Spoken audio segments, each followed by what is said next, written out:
మరి అందరికీ అన్నం పెట్టేటువంటి అన్నదాతలు ఎవరైతే ఉన్నారో మరి అన్నదాతలకి ఆ సాగునీరు అందించి ఈ దేశానికి ప్రపంచానికి కడుపు నింపేటువంటి మరి కార్యక్రమంలో భాగస్వాములు ఇరిగేషన్ డిపార్ట్మెంట్ కావడం కూడా అంటే ఈ రకంగా ఏ కోణంలో చూసినా కూడా ఆ ఇరిగేషన్ డిపార్ట్మెంటు ఒక సేవా దృక్పథం. మరి ఇటువంటి ఇరిగేషన్ డిపార్ట్మెంట్కి సంబంధించి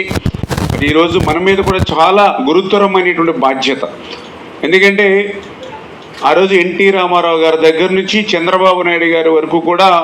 ఆంధ్రప్రదేశ్ ఆ రోజు ఉమ్మడి రాష్ట్రమైన ఈరోజు ఆంధ్రప్రదేశ్ రాష్ట్రమైన ఇరిగేషన్ శాఖకు అత్యంత ప్రాధాన్యత ఇచ్చినటువంటి మరి నాయకులు ఆ రోజు ఎన్టీఆర్ దగ్గర నుంచి ఈరోజు చంద్రబాబు నాయుడు గారి వరకు కూడా. మరి దురదృష్టవశాత్తు మరి గత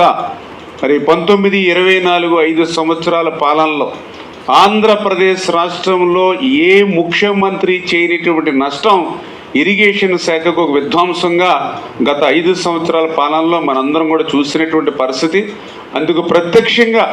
మేము కూడా చూసాం. 5 సంవత్సరాల్లో కనీసం మెయింటెనెన్స్ అంటే కెనాల్స్ కానీ డ్రైన్స్ కానీ లేదా ప్రాజెక్ట్ కానీ రిజర్వాయర్స్ కానీ ఎన్ని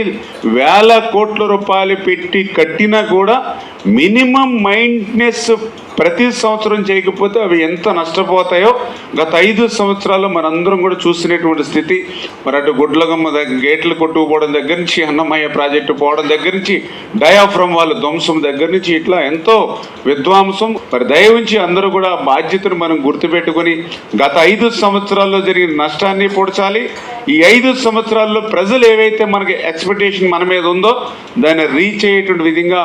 మనం పనిచేసేటువంటి విధంగా ఉండాలి. అందులో కూడా పర్టికులర్గా ఈరోజు చంద్రబాబు నాయుడు గారు కూడా ఇరిగేషన్ మీద మరి చాలా మరి ఆయన సమయాన్ని దీని మీదే 50% పెట్టుకుంటూ అందులో కూడా పర్టికులర్గా ఏదైతే పోలవరం ప్రాజెక్టు మరి ఖచ్చితంగా రేపు 2027 డిసెంబర్ కల్లా